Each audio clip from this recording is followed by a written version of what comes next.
এই ব্যবসায়ী ডিম সিন্ডিকেট করে দাম বাড়িয়ে প্রতিদিন আয় করে ৭০,০০০ টাকা, আর তাকে জরিমানা করেছে ভোক্তা অধিকার ৫০,০০০ টাকা। মানুষ হাসবে, কিছু করার নেই। আপনি জরিমানা করলেন এবং আপনি এটাই করে যাচ্ছেন। আপনার প্রতি সম্মান রেখে বলি, একেবারে গোপন তথ্য বলি, প্রকাশ্য দিবালোকের তথ্য বলি। কিশোরগঞ্জ জেলাতে একবার একটা অভিযান পরিচালনা করছে একটা প্রশাসনিক টিম দ্রব্যমূল্যের উপরে। আমি পণ্যের নাম বলে দিই, কাঁচামরিচ। এটা রমজান মাসের ঘটনা বলছি। তারকে জরিমানা করা হয়েছে। এই টিমটা কেবল গাড়িটা ঘোরায় এখান থেকে বের হওয়ার পরেই কাঁচামরিচের দাম বাড়াই দিছে। দাম বাড়ায়া যে টাকা জরিমানা করছে এর 14 ডবল টাকা উঠাইছে। এই হচ্ছে জরিমানার পরবর্তী আপডেট। মানে ভোক্তা অধিকারের স্যারদের প্রতি বলি, আপনারা যে অভিযান পরিচালনা করেন নিঃসন্দেহে ভালো, পরিশ্রম করেন, কিন্তু যে জরিমানাটা করে যান না, এই পয়সা সরকারি কোষাগারে যায় ধরে নিলাম, কিন্তু এর পরবর্তীতে কি হয় এটা তো আপনারা খবর নেন না। ওই ৫০,০০০ টাকার ডিমে জরিমানা করছেন না, ওই দিনে করে না ৭০,০০০, এখন করবো ৯০,০০০। আপনি বলে যাচ্ছেন কি আপনাদেরকে জরিমানা করা হলো, পরবর্তীতে আপনাদের লাইসেন্স বাতিল, আইন প্রয়োগ। পরে তো আর আপনার এদিকে আসার সময় নাই। কারণ অত্যন্ত দুঃখজনক বিষয়, পৃথিবীর নবম আশ্চর্য ১৭ কোটি মানুষের জন্য ভোক্তা অধিকারের লোক হচ্ছে ১০০+। প্রতি জেলায় একজন, বাংলাদেশের 13 জেলায় নাই। এর চেয়ে বড় দুঃখ আর আছে? অথচ আপনি যদি দেখেন আমাদের বেকার ছেলে মেয়ে কত, গিয়ে দেখবেন 25 লাখ। কেন এখানে নিয়োগ দিতে পারেন না? এখানে বড় বৈষম্য না? হাস্যকর ব্যাপার। আচ্ছা, এ মুরব্বী কিভাবে ডিমের দাম বাড়ায় দেয়? উনি কিনে কিনে কিনে কিনে স্টক করতে করতে করতে করতে কিছু বিক্রি করে আবার স্টক হয়, কিছু বিক্রি করে আবার স্টক হয়।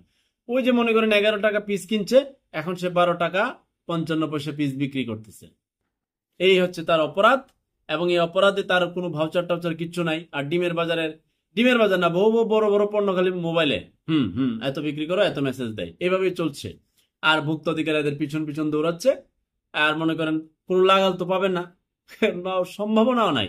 আমি বারবার বলছিলাম যে পার্শ্ববর্তী দেশে ডিম 18 টাকা হালি, 4টা 18 টাকা, 16 টাকাও আছে। বাংলাদেশে তো বাড়েছে 5 টাকা পিস, 20 টাকা হালি। ওরা কিভাবে 20 টাকা হালি উৎপাদনে 18 টাকায় পারে বিক্রি করতে? কারণ তাদের খাবারের দাম কম। তো আপনারা খামারিদের সাথে কথা বলেন। আমি খামারে গিয়েছিলাম, খামারিদের সাথে কথা বলেন। ওরা বলবে কি, বাচ্চার দাম বেশি, মেডিসিনের দাম বেশি, খাবারের দাম বেশি, সুতরাং উৎপাদন খরচ বেশি, ডিমের দাম বেশি। আবার এই টাইপের বেহেস্তের বাসিন্দা ব্যবসায়ীরাও দাম বাড়াই দিতেছে। সর্বোপরি জনগণের তো সমিতি নেই, জনগণ মরতেছে। এখন আপনারা ওই যে খাদ্য যে দাম বাড়তি, ওই জায়গায় ঘটনাটা কি ঘটতেছে ওইখানে যান না কেন? খাদ্যের কোম্পানিতে যান, বাচ্চার কোম্পানিকে ধরেন, মেডিসিনের যে মুরগির মেডিসিন বলেন, এই মেডিসিনের এই ব্যাপারে যেতে হবে। তো এখানে ডিমের এই দোকানদারদেরকে, এই সিন্ডিকেট, এদেরকে ধরবেন, জরিমানা করবেন, এরা আবার জরিমানা টাকা জনগণের পকেটে নেবে।